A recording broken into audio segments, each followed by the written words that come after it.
नमस्कार. मी अर्चना कुलकर्णी. मनसंवाद संवाद मनामनाशी या यूट्यूब चॅनलमध्ये आपणा सर्वांचं स्वागत करते.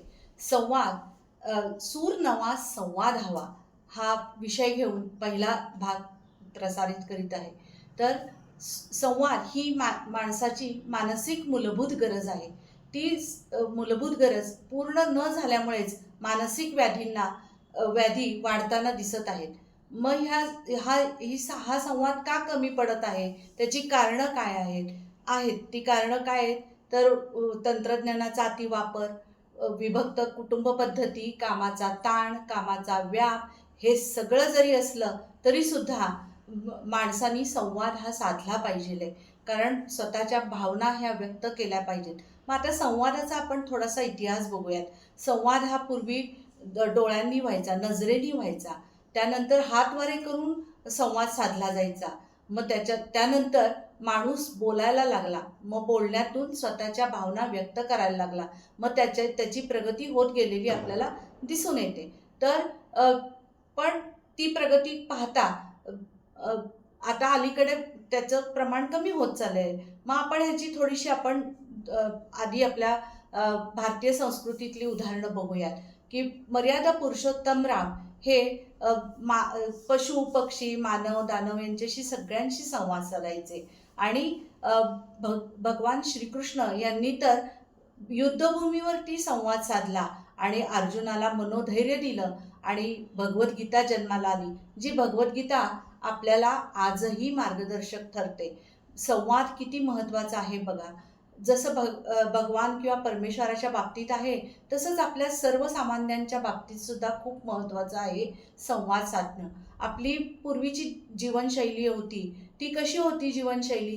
तर त्या जीवनशैलीमध्ये संध्याकाळी किंवा रात्रीच्या जेवणाच्या वेळेला कुटुंबातील सर्व मंडळी एकत्र जेवायची आणि जेवताना एकमेकांच्या विचारांची देवाणघेवाण करायची.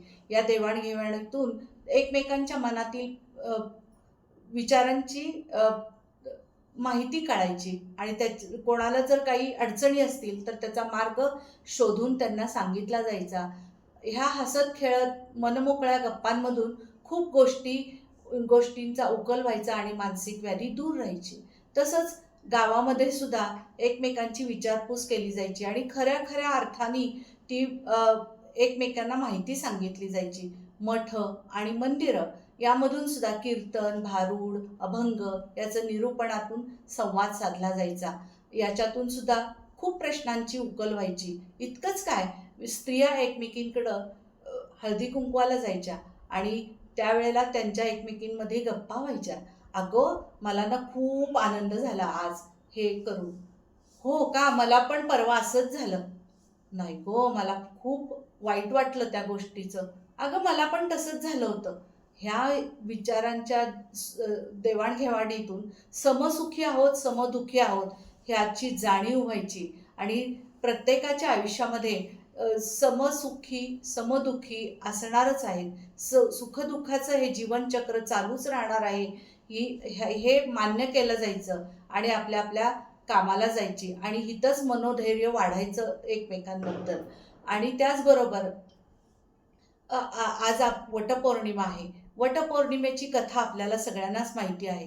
ती कथा किती खरी किती खोटी यामध्ये मला जायचं नाही. पण त्या कथेकडं बघताना मला असं वाटतं की सावित्रीच्या मनोधैर्याचं किंवा मनाच्या ताकदीमुळेच ती ते करू शकली.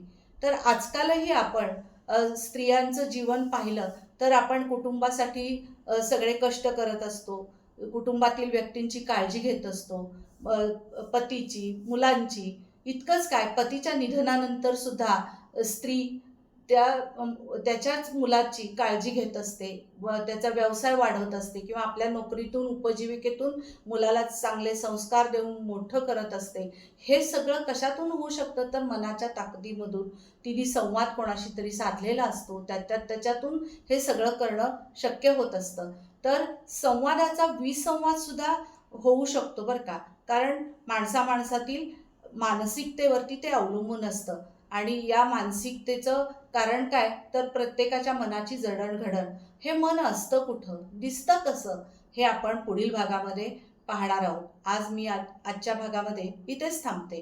या व्हिडिओला लाईक, शेअर, सबस्क्राईब नक्की करा. धन्यवाद.